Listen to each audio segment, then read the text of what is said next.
ലാൽ സലാം. മോഹൻലാൽ നായകനായി എത്തുന്ന എമ്പുരാൻ ഇറങ്ങാൻ ഇനിയും 2 മാസങ്ങൾ നിൽക്കുകയാണ്. കേരളത്തിലെ ബിഗ് കപ്പാസിറ്റി തിയേറ്റേഴ്സിലെല്ലാം തന്നെ ഓൾറെഡി ഈ സിനിമ ഉറപ്പിച്ചിരിക്കുകയാണ്. ഓൾറെഡി ലോക്ക് ചെയ്തിരിക്കുന്നു എന്ന് തന്നെ പറയാം. അതിനു മുമ്പ് ചാനലൊന്ന് സബ്സ്ക്രൈബ് ചെയ്ത് തരണമെന്ന് അഭ്യർത്ഥിക്കുന്നു.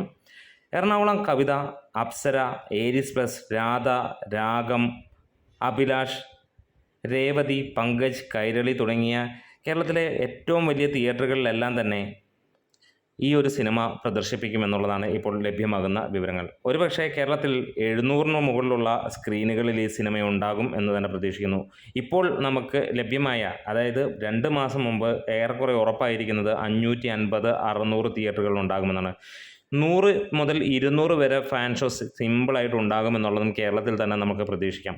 വേൾഡ് വൈഡായിട്ട് 8000-ന് മുകളിലുള്ള സ്ക്രീനുകളിലായിരിക്കാം ഒരു പക്ഷേ 10,000 വരെയുള്ള സ്ക്രീനുകളിലേക്ക് എത്താനുള്ള ചാൻസുകളുമുണ്ട്. അത്രത്തോളം വലിയ രീതിയിലാണ് ഈ ഒരു സിനിമ വരുന്നത്.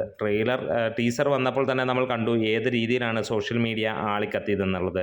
ഒരു വലിയ ബഡ്ജറ്റിൽ വരുന്ന വലിയ സിനിമ എന്ന് തന്നെ പറയാം. ഒപ്പം അതിൻ്റെ റെക്കോർഡുകളെല്ലാം തന്നെ എല്ലാം വലിയ ലിപികളിൽ എഴുതപ്പെടുന്നതുമായിരിക്കും എന്നുള്ളതാണ്. ഇവിടെ ടീസർ തീർത്ത ചരിത്രം തന്നെ നമുക്ക് കാണാൻ കഴിയുന്നു. എന്താണെങ്കിലും കേരളത്തിലെ എല്ലാ തിയേറ്ററുകളിലും ഒരുപക്ഷെ ഈ സിനിമ റിലീസ് ചെയ്താലും അത്ഭുതപ്പെടാനൊന്നുമില്ല. കാരണം അങ്ങനെ തന്നെയാണ് പ്രതീക്ഷിക്കുന്നത്. എന്താണേലും ഏറ്റവും കുറഞ്ഞത് ഇപ്പോൾ, അതായത് 2 മാസങ്ങൾക്ക് മുമ്പ് 550, 600 സ്ക്രീനുകൾ ഉണ്ടാകുമെന്നുള്ളത് ഉറപ്പിച്ചിരിക്കുന്നു. അപ്പോൾ ഇനിയും തിയേറ്ററുകൾ കൂടും റിലീസിനോടനുബന്ധിച്ച്. എന്തായാലും കാത്തിരിക്കുകയാണ്. നിങ്ങൾക്ക് ഈ സിനിമയുമായിട്ടുള്ള പ്രതീക്ഷകളൊന്ന് പങ്കുവെക്കാം. ഈ സിനിമ ഫൈനൽ എത്ര കളക്ട് ചെയ്യുമെന്നുള്ളത് നിങ്ങളുടെ അനുമാനത്തിലൊന്ന് പറയാം. ലാൽ സലാം.